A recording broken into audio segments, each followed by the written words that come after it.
Initially started as a question, because when we saw the success of CrossClimate and CrossClimate 2, a lot of people, or like me, for example, they mounted the CrossClimate 2 on their, it's not a sport vehicle, but a sporty vehicle.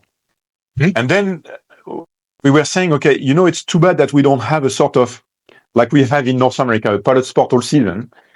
It's too bad that we don't have access to a sort of pilot sport all season. We were calling that way initially.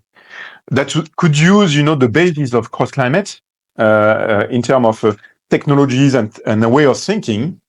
And we asked the R&D team to say, is it possible, in fact, to have a sort of sport version that will be an equivalent of CrossClimate?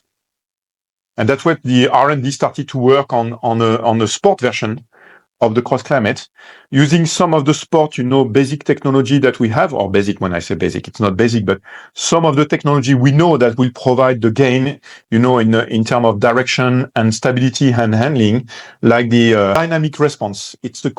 How we call that. It's an hybrid belt on top of the belt that stabilize the structure of the tire at high speed and also provide rigidity to the belt during high cornering.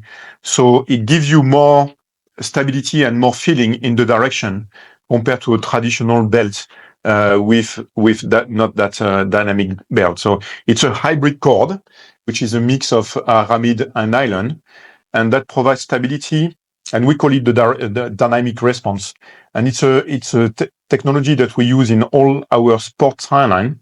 Mm-hmm. And we put that on the CrossClimate and see where we are able to see an improvement in terms of stability.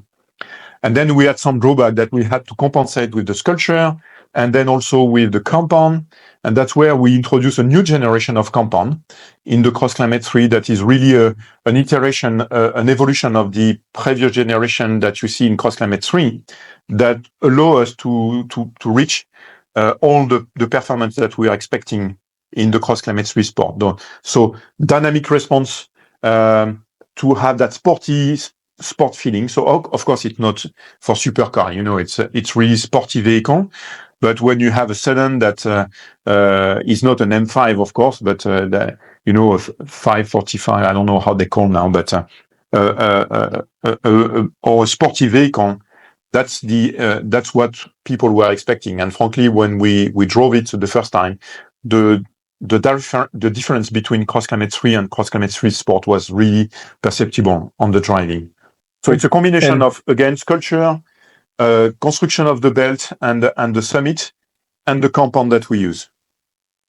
Talking about your aramid belt, is cost ever a factor when it comes to development? It's always a discussion. When you have the review and if you have been in development, you know that there are a lot of people in development reviews, and a lot of them will challenge you on the capability to do it in the plan. Some people will challenge you on the cost.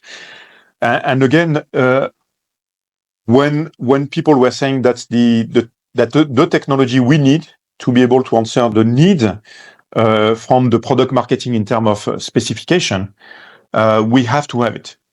Okay, and again, we were targeting something where there is no offer today. So we are arriving in the domain where it was difficult to compare.